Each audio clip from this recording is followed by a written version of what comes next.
அன்பின் அடையாளமாயிருக்கும் என் தமிழ் உறவுகளே, உங்கள் அனைவருக்கும் என் மனமார்ந்த வணக்கம். நான் உங்கள் ஜோஸ் சார்லஸ் மார்ட்டின்.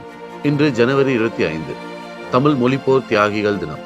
நமது தாய்மொழி தலை நிமிர்ந்திட தம் இன்னுயிரை தியாகம் செய்த தமிழ் வீர மறவர்களின் நினைவினை நம் நெஞ்சில் சுமந்து மொழிப்போர் தியாகிகளுக்கு வீர வணக்கம் செலுத்திடும் நன்னாள் இன்று. பல்வேறு கலாச்சாரங்கள், பண்பாடுகள், மொழிகள், நம்பிக்கைகள் என இருந்த நம் மக்கள் மீது இந்தி திணிப்பு என்கின்ற ஆயுதத்தை வலிய திணித்த காங்கிரஸ் கட்சி மன்னிக்க முடியாத துரோகத்தை தமிழர்கள் மீது இழைத்தது.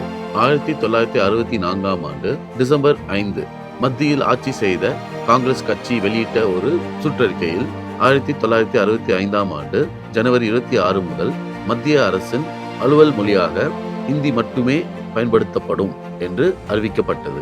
இது கூட்டாட்சி தத்துவத்தின் ஆணிவேரையே அசைத்து பார்த்தது. இதை எதிர்த்து தென் மாநிலங்களில் அரசியல் சட்ட எதிர்ப்பு ஊர்வலங்கள், போராட்டங்கள் தீவிரமாக நடந்தன. இந்நிலையில் பலர் தீக்குளித்தனர், மாணவர்கள் போராட்டங்களில் ஈடுபட்டனர். கலவரங்கள் பிப்ரவரி மாதமும் தொடர்ந்த நிலையில் பிப்ரவரி 10 மட்டும் காவல்துறை 7 இடங்களில் துப்பாக்கிச்சூடு நடத்தியது.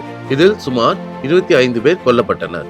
ஆனால் பிப்ரவரி 12 பொள்ளாச்சியில் நடந்த துப்பாக்கிச்சூட்டு சம்பவம் இந்த போராட்டத்தின் உச்சகட்டமாக அமைந்தது.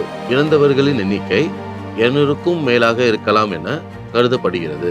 இவ்வளவு உயிர் சேதத்திற்கும் மத்தியிலும் மாநிலத்திலும் ஆண்டு கொண்டிருந்த காங்கிரஸ் கட்சியின் ஆட்சியாளர்களே காரணம். இன்று நம் தாய்மொழிக்கு ஆபத்து என்று முழங்கும் திராவிட முன்னேற்ற கழகம் இந்தி மொழியை திணித்த அதே காங்கிரஸ் கட்சியுடன் கூட்டணி வைத்து ஆட்சி நடத்தி வருகிறது. இன்றைய தமிழ், தெலுங்கு, மலையாளம், கன்னடா, பெங்காலி, ஒடியா மற்றும் பல சமூகத்தினர் திமுக மற்றும் காங்கிரசின் இந்த இரட்டை வேடத்தை கண்டு அறிந்திட வேண்டும். நம் தாய்மொழியினை விட்டுக் கொடுக்க முடியாமல் அதே நேரத்தில் வலிய நம்மீது திணிக்கப்பட்ட ஹிந்தி மொழியின் மீதான எதிர்ப்பு உணர்வு மட்டுமே. அதற்கு காரணமான காங்கிரஸ் கட்சியின் மீதான நம் கண்டனத்தையும் இரட்டை வேடம் போடும் திராவிட முன்னேற்ற கழகத்தையும் ஒரு சேர நம் லட்சிய ஜனநாயக கட்சி எதிர்க்கும். மொழிப்போர் தியாகிகளின் தியாகத்தை போற்றும் விதமாகவும் வரலாற்றின் உண்மை தன்மையை உணர்த்தும் விதமாகவும் லட்சிய ஜனநாயக கட்சி இவ்வீர வணக்க நிகழ்ச்சியை நடத்துகிறது.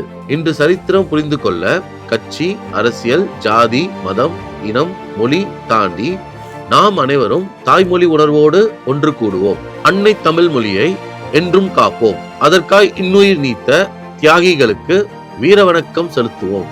வாழ்க நம் தாய்மொழி. உடல் மண்ணுக்கு, உயிர் தமிழுக்கு.